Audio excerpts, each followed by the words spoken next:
Barang siapa yang menempuh jalan untuk menuntut ilmu, maka Allah akan memudahkan jalannya menuju jannah. Jadi guru di sini ngetuk pintu kesadarannya anak-anak. Ya, kita latih anak-anak itu menjadi leader-leader, pemimpin-pemimpin yang baik. Muaranya adalah Al-Quran. Dan bahwa ilmu pengetahuan itu semuanya bersumber kepada Al-Quran. The life is your choice. The world is in your hand, ya Bu. Jadi mau jadi generasi rebahan atau mau jadi generasi ayyatuhan nafsul mutmainnah irji'i ila rabbiki radiyatan mardiyah fadkhuli fi ibadi wadkhuli jannati. Shadaqallahul azim. Assalamualaikum warahmatullahi wabarakatuh. Kembali lagi bersama saya Erni Apria dalam program Pinter, podcast inspiratif terkini. Hari ini saya akan ngobrol tentang sesuatu yang asyik, menarik di bidang pendidikan dan bisa bikin kita lebih pintar tentunya. Pada ruangan ini ada tamu yang sangat luar biasa, yaitu Bu Tiara Pangesti Dewi. Assalamualaikum Bu Tiara. Waalaikumsalam Bu Erni. Gimana kabarnya nih Bu Tiara? Alhamdulillah baik. Alhamdulillah sehat ya Bu. Ya sehat. Bu Erni bagaimana? Alhamdulillah sehat insyaallah. Aman ya Bu kesini ya Bu? Ya aman. Tadi kan kita sebelum kesini kan sudah dicek suhu. Betul. Kemudian sudah pakai hand sanitizer. Jaga jarak. Semoga saya bukan OTG ya Bu Erni. Amin. Saya juga bukan OTG ya Bu. Nah Bu Tiara ini sepak terjangnya di Bina Amal tidak bisa diragukan lagi ya. Beliau guru IPS, ilmu pengetahuan sosial. Beliau juga diamanai sebagai wakil kepala sekolah bidang kurikulum dan pengajaran ya Bu. Ya, dan di samping kesibukannya ini, Bu Tiara ini selain menjadi favorit bagi anak-anak, beliau juga punya banyak sekali prestasi yang sangat luar biasa. Dan salah satunya adalah lomba bergengsi ya Bu, lomba guru teladan di tingkat provinsi ya Bu. Masya Allah, keren banget ya. Iya Bu Tiara ngajar di Bina Amal sudah hampir 11 tahun nih pemirsa. Jalan 11 tahun jadi guru ngajar di Bina Amal, pasti banyak balada tentang ngajar nih. Apalagi di pandemi, gimana nih Bu? Apa baladanya di masa pandemi ini? Ya, dalam kondisi pandemi ini tentu saja yang paling signifikan berdampak itu kan adalah dunia pendidikan ya Bu Eni ya.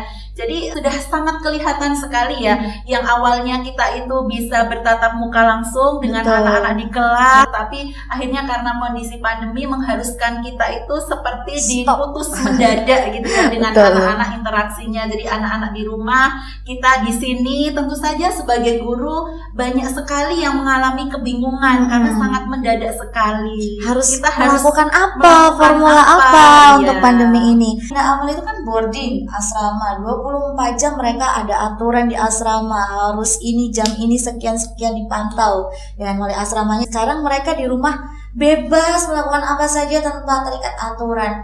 Gimana ini Bu? Iya, itu kondisinya berkebalikan ya Bu.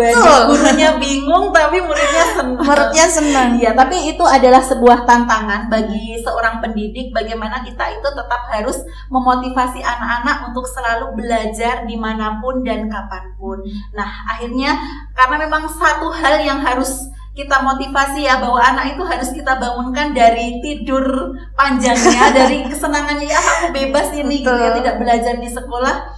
Nah, kita harus memberikan motivasi kepada anak-anak, dan salah satu formula yang dilakukan di Bina Amal adalah setiap kali melakukan pembelajaran, setiap hari itu ada morning spirit, ada semangat dari wali kelasnya. Dan kadang hal itu yang selalu ditunggu-tunggu oleh anak-anak. Nah, salah satu yang selalu kami motivasi kepada anak-anak adalah satu hadis yang agar anak-anak itu meskipun di rumah tidak ketemu dengan gurunya, tetapi mereka juga terus untuk belajar. Nah, satu hadis ini hadis yang diriwayatkan oleh Muslim ya. Barang siapa yang menempuh jalan untuk menuntut ilmu, maka Allah akan memudahkan jalannya menuju ke jannah. Jadi itulah yang menjadi spiritnya kami ya, kami untuk menyampaikan kepada anak-anak bahwa dimanapun berada, anak-anak harus tetap menuntut ilmu agar mereka dipermudah untuk menuju ke jannah. Jadi guru di sini ngetuk pintu kesadarannya anak-anak Iya, gitu betul ya Bu. itu,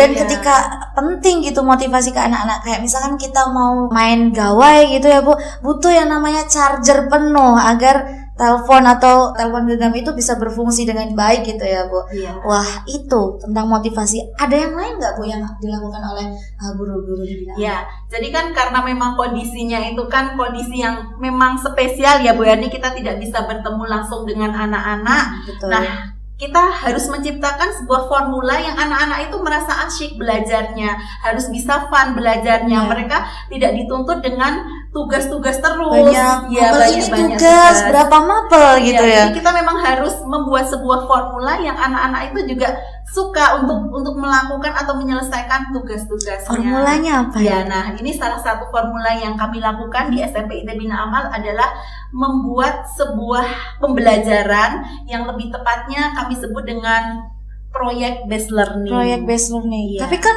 kalau project based learning itu model metode pelajaran yang umum gitu ya. Apa yang membedakan PBL ini project based learning dengan sekolah yang lainnya, dan di Bina Amal itu seperti apa Bu?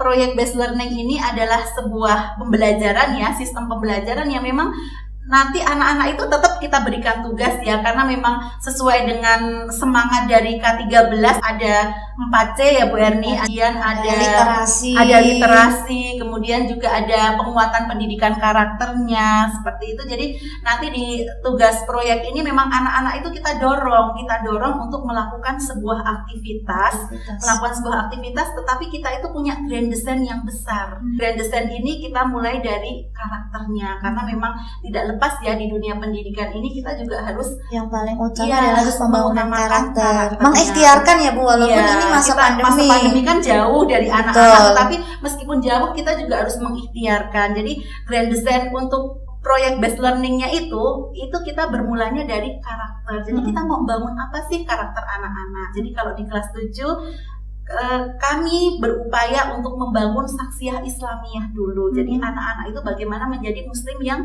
yang baik. Kemudian untuk di kelas 8 kita latih anak-anak itu untuk menjadi leader-leader, pemimpin-pemimpin yang baik, leadershipnya. Kemudian kalau kelas 9 mereka kami upayakan untuk mendorong mereka itu untuk bermanfaat bagi orang lain. Dengan cara membentuk mereka menjadi entrepreneur. Jadi ada level-levelnya gitu ya, dari Ya, kelas 7, kelas 8 level. apa, kelas 9 jadi Iya, apa ada gitu. level-levelnya. Apalagi kalau misalnya di Bina Amal itu kan ada pembelajaran tematik. Nah, itu kita kaitkan. Jadi tadi karakternya kemudian kita kaitkan dengan Tema-tema tertentu. Jadi kalau kelas 7 karena ini kan satu semester itu kita buat menjadi 2 tema besar. Nah, tema kalau kelas 7 itu yang pertama adalah Let's Think, kemudian yang kedua adalah Beautiful Diversity. Kemudian kalau untuk kelas 8 Beda lagi. itu ya beda lagi. Wow. Karena melatih kepemimpinannya anak-anak, maka tema besarnya kita ambil itu adalah movement.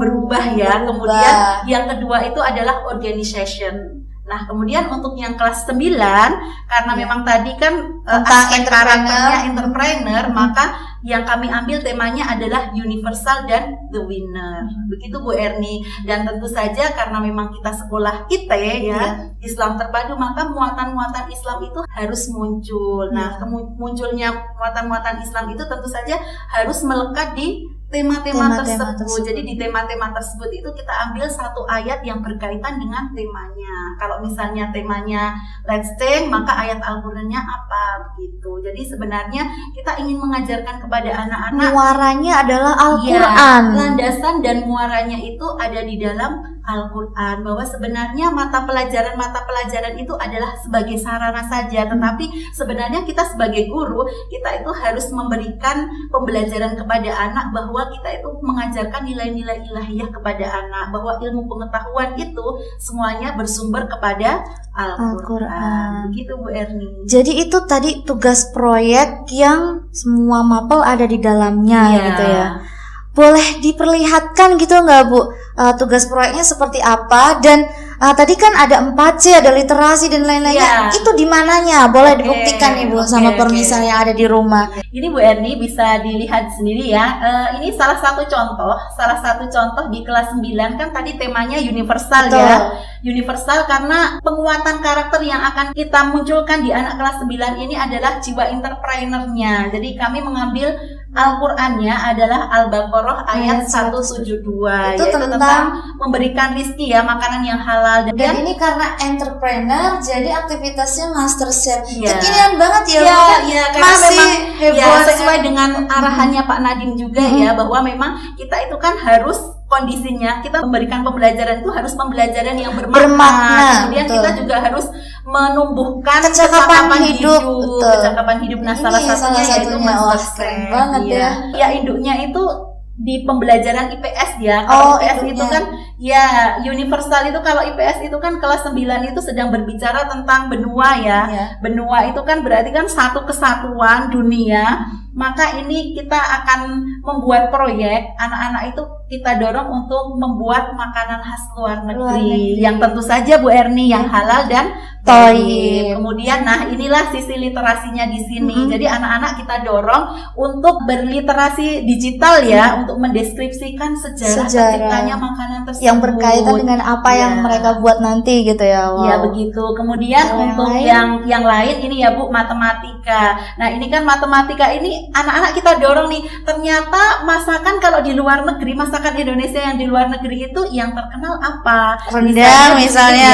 Misalnya rendang. Seperti itu. Jadi nanti anak-anak itu punya ide. Oh iya, besok kalau misalnya aku jadi entrepreneur, aku mau membuat restoran di luar negeri. Ini nih makanan-makanan yang lezat. Ini termasuk di dalamnya tuh sudah memuat 4C-nya ya, termasuk dalam critical thinking, bagaimana dia berbicara. Jadi memang ini kan anak-anak kan kita semangati untuk selalu kreatif ya. Jadi di sini kan memang bisa terlihat. Kemudian di TIK itu anak-anak diminta untuk mempromosikan produk secara online dari hasil karyanya itu dari hasil karyanya. Kemudian kalau di bahasa Jawa nanti anak-anak itu kita ajarkan untuk belajar unggah-ungguh yang baik, yaitu contohnya itu memberikan penawaran kepada tetangga dengan bahasa kromo. Kemudian yang bahasa Inggris ini membuat label. Tentu saja anak-anak kan harus melihat bahan-bahan yang digunakan ini harus bahan-bahan yang halal. Kemudian untuk SB ini anak-anak diminta untuk mendesain produk makanan yang dibuatnya. Jadi nanti akan ada proses kolaborating di sana Bu Erni. Jadi proses kolaboratingnya nanti anak-anak kan share di IG ya. Dan anak-anak nanti teman-temannya diminta untuk mendukung produk yang sudah dihasilkan. Jadi satu aktivitas tetapi mapelnya yang sinkron dengan aktivitas itu banyak gitu ya Bu, dihubungkan menjadi satu gitu. Dan itu adalah pelajaran yang bermakna. Sekali lagi kecakapan hidup itu ada di dalamnya. Karena kita sekolah Islam ya Bu, jadi tugas ini kan 2 pekanan ya, setiap 2 pekanan. Jadi 1 pekan berikutnya nanti anak-anak akan kita bantu bersama-sama untuk kita membahas bersama, berdiskusi bersama kaitannya kegiatan aktivitas ini dengan Al-Qur'an. Jadi lebih ke anak itu lebih meringkas karena tugasnya itu 2 pekan sekali gitu ya Bu, dan juga satu tugas tapi sudah banyak mencakup semuanya gitu ya. Kan kalau Pak Nadiem kan juga menyampaikan tidak harus semua KD diberikan, tapi kita itu harus menyederhanakan. Nah, produknya mana ini Bu? Contoh dari anak-anak ini kan baru teks dari guru ya, kayaknya nggak ada buktinya. Adakah produknya ini dari Bu Tiara? Ada, ini salah satunya ya. Ini adalah salah satu produk yang dibuat anak-anak ya. Ini cuma contohnya cuma beberapa. Ini baru beberapa ya. IPS dan SB. Jadi kalau yang IPS ini anak-anak kan tadi diminta untuk membuat kemudian sejarahnya ini sushi gitu ya. Kemudian ini logonya di dalam pelajaran SB. Nah, ini beef stick ya. Iya. Ini anak-anak seneng banget ya kalau bisa ada fasilitas di rumah, dapur dan lain sebagainya. Wah, keren banget. Nah, saya juga ada lihat ini buku yang dikaryakan SMP ya. Kok bisa keren banget, ada kumpulan cerpen anak SMP Bu? Ya, itu sebenarnya adalah 15 cerpen yang sudah mendapatkan penghargaan baik di tingkat kota, provinsi ataupun di tingkat nasional. Kenapa harus dengan Iya, jadi selain tadi tugas proyek based learning, sebenarnya kita juga mengajarkan kepada anak-anak, kita juga membuat proyek itu adalah membuat buku. Kenapa toh kok kita itu menyemangati anak-anak untuk terus menulis? Karena kita ingin mengembangkan, kita ingin meningkatkan budaya literasi di anak-anak. Karena menulis itu kan adalah sebuah seni menyampaikan kebaikan ya Bu Erni. Jadi kita ingin sekali menyampaikan, menanamkan kepada anak-anak bahwa ketika kita itu menulis, maka karya kita itu akan lebih panjang usianya daripada kita sendiri. Dan itu sebenarnya bagian dari konsepnya Pak Sukro juga ya. Kalau keterampilan abad 21 kalau di dinas itu kan cuma 4C. Tetapi kan kalau di IT itu kan tambah 3 lagi Bu Erni. Nah, yang ketiga itu adalah karakter. Jadi kebutuhan karakter ya. Jadi di situ kan memang kalau di buku itu kan nilai-nilai itu kan harus diutamakan, nilai-nilai kebaikannya. Kemudian yang kedua itu care. Jadi anak-anak itu peduli. Apalagi kondisi seperti ini, kondisi pandemi itu kan anak-anak harus peduli. Kemudian yang terakhir itu sebenarnya agak diplesetkan ya. Itu tuh sebenarnya kalau di IT itu kan lebih ke kita kan lebih menekankan ke ibadah ya, spiritual. Tetapi karena C semuanya, tambah C yang spiritual. Oke lah ya. Itu tadi sangat luar biasa sekali Bu. Nah selanjutnya ada challenge nih Bu ya. Challenge untuk Bu Tiara. Bu Tiara kan apa ini? Challenge-nya adalah nanti kita akan menelpon salah satu anak dari kelas 7, 8, 9 kita ajak. Bu Tiara menebak nih ya, menebak yang saya telepon nanti siapa ini namanya. Karena kan sudah 9 bulan ya Bu. Gitu. Bisa nggak ya ini ya mengingat nama anak-anak? Karena jujur saja nih Bu Erni, sebenarnya saya itu kan mengampu kelas 9. Cuma saya juga memang belum pernah ketemu dengan anak-anaknya. Oke, langsung saja ya kita akan tebak. Halo, assalamualaikum Soli. Waalaikumsalam. Iya, Soli boleh minta waktunya sebentar? Iya boleh. Iya boleh. Ini udah termasuk nebak suaranya ya Bu ya. Oke. Ini Ustazah Bu Erni ngomongnya Solih dulu ya, karena nanti ini challenge-nya Bu Tiara diminta untuk menebak suara si Solih ini siapa ini ya, si Solih Bina Amal. Boleh kasih clue nggak ciri-ciri dari si Solih ini? Saya wakil pakar beriman. Yang kedua 9 Maliki. Nah, Maliki ya. Oke, terus pernah juara taekwondo. Wah. Itu langsung kayaknya saya bisa langsung ini yang juara taekwondo. Siapa ini? Boleh. Mas Siroj bukan? Mas Siroj. Iya, benar. Iya, betul. Ya, alhamdulillah ya, berarti Mas Siroj ya. Benar ya Bu Erni ya. Benar, alhamdulillah. Boleh menyapa nih Mas Siroj. Udah lama nggak ketemu. Assalamualaikum Mas Siroj. Bagaimana kabarnya? Waalaikumsalam. Alhamdulillah baik Bu. Alhamdulillah, benar ya Bu, deg-degannya sudah lumayan ini ya. Iya. Ternyata meskipun saya juga belum pernah ketemu Mas Siroj ya, maksudnya belum pernah mengajar langsung, dari suaranya, dari clue-nya ya. Karena Mas Siroj ini salah satu yang berprestasi juga. Keren ya, anak keren Bina Amal. Wah, Bu Tiara, tadi kan kita sudah challenge ya Bu Tiara ya. Asik ya insya Allah ya. Ternyata kaget baru podcast langsung disuruh challenge gitu ya. Oke Bu Tiara, tadi kan sudah sangat luar biasa sekali ya. Pesan nih terakhir untuk anak-anak tuh apa nih? Pesan untuk anak-anakku yang sedang berada di rumah, inilah saatnya kalian menunjukkan jati diri kalian. Apakah kalian generasi rebahan atau kalian itu generasi perubahan? Karena saat inilah kalian diberikan kelonggaran waktu, kalian bisa melakukan aktivitas apapun, tetapi saatnya kalian bisa melawan diri kalian untuk menjadi generasi perubahan.